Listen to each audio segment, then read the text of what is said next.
All right, what's up, Cal Gang? All right, so we got this moment of inertia problem here. It wants us to calculate the moment of inertia of this system around multiple points. So let's go ahead and get started. Okay, so the first point is through the center of the square perpendicular to the plane. So let's imagine you have like a line coming out right here, right? Boom, out the row. Okay, so moment of inertia. Inertia is equal to mass radius squared. Okay, so we're gonna have to calculate it for each one of these points, right? But you're gonna find it's gonna be very similar. So we can plug in mass, so this is 0.200, and then radius. Do not use this number. This number is not right. What you're trying to find is this radius. This is radius. This is the distance from the center where we're measuring it to the point. Okay, so what is that radius? Well, we can break this into a little triangle. So here's a triangle. So we know that this distance is going to be half of this distance. This is 0.2 meters, 0.2 meters. So what we can do is we can take the square root of this. So it's going to be 0.2 squared plus 0.2 squared. And then that's the radius. This is Pythagoras' theorem, you know, of course. Okay, so this is just for one of these moments of inertia, but we have 4 of these points. But what we can actually reason out here is that the radius is going to be equal for all 4 of these points, right? Because this is in the center, and their masses are all the same. So reasonably, we can just take all of this and multiply it by 4. Makes sense, okay. So then if you calculate this, you're going to get 0.064 kilogram meters squared, or you can write that as 6.40 times 10 to the negative 2. So that's part A. Let's go to part B. I'm not too far in the blur, am I?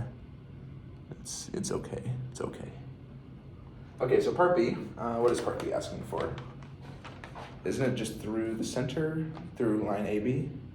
Yes, okay, so this is AB, it's bisecting it, and it wants to find that moment of inertia. Okay, so let's try that. Okay, so I is equal to, mass radius, so we know that the mass is 0.20. And then we're also saying that because we're bisecting it through here, the radius is not from the center anymore. The radius is going to be from here. That's going to be from the closest point, right? So from here to here, we know it's 0.2 meters. Okay, so this is 0.200 squared. And if we apply that logic, we have 0.2 here, 0.2 here, 0.2 here, 0.2 here. It's all the same radius. So we can just multiply all that by 4. Same thing. If you do that, you get 0.032 kilogram meters squared. Makes sense. All right, part C. Now part C, it's a line like this. And I want you to find the moment of inertia.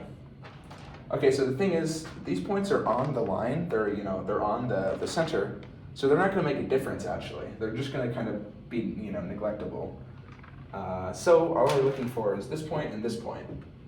Okay, so what is the radius? Well, it's not 0.4 again. Like you're right, that is the distance from here to here, but you're looking for the shortest distance. So that's going to be the distance from the center to these 2 points. Which we found earlier is just this thing here. So I is equal to, for one of these is 0.2, and then multiply by the square root of 0.2 squared plus 0.2 squared. Square all that.